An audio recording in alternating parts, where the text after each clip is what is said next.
నెల్లూరు జిల్లాలో అత్యధికంగా యానాదులు చల్లాయానాదులు పాటు ఎరుకల వారు నివసించే కోవూరు నియోజకవర్గం అధ్యక్ష, నేటి ఆర్టిఫిషియల్ ఇంటెలిజెన్స్ రోజుల్లో కూడా గిరిజనులు దాదాపు 80% పైగా నిరాక్షరాస్యులుగా ఉన్నారు అధ్యక్ష. వారిని తలుచుకుంటే చాలా బాధ అనిపిస్తుంది అధ్యక్ష. గిరిజన షెడ్యూల్ గ్రామాలు కేవలం అడవులు పర్వతాల్లో ఉన్న గ్రామాలకే కాకుండా మైదాన ప్రాంతాల్లో ఉండే గిరిజన గ్రామాలను కూడా షెడ్యూల్ గ్రామాలుగా గుర్తిస్తే రాష్ట్ర నిధులే కాకుండా కేంద్ర నిధులు కూడా తోడై గిరిజన కాలనీలు అభివృద్ధి చెందుతాయని కోరుకుంటున్నాను అధ్యక్ష. కోవూరు నియోజకవర్గ పరిధిలో 138 గిరిజన కాలనీలు ఉన్నాయి అధ్యక్ష.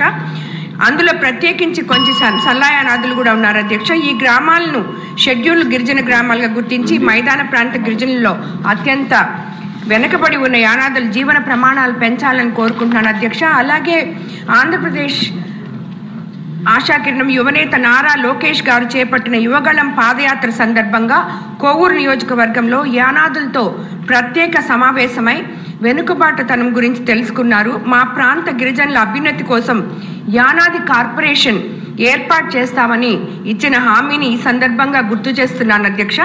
గిరిజన గురుకుల పాఠశాలలు ఉన్నప్పటికీ ప్రత్యేక గిరిజన బిడ్డల కోసం ఇంటర్మీడియట్ డిగ్రీ కాలేజీలు ఏర్పాటు చేయాల్సిందిగా కూడా కోరుతున్నాను అధ్యక్ష. ధన్యవాదాలు అధ్యక్ష.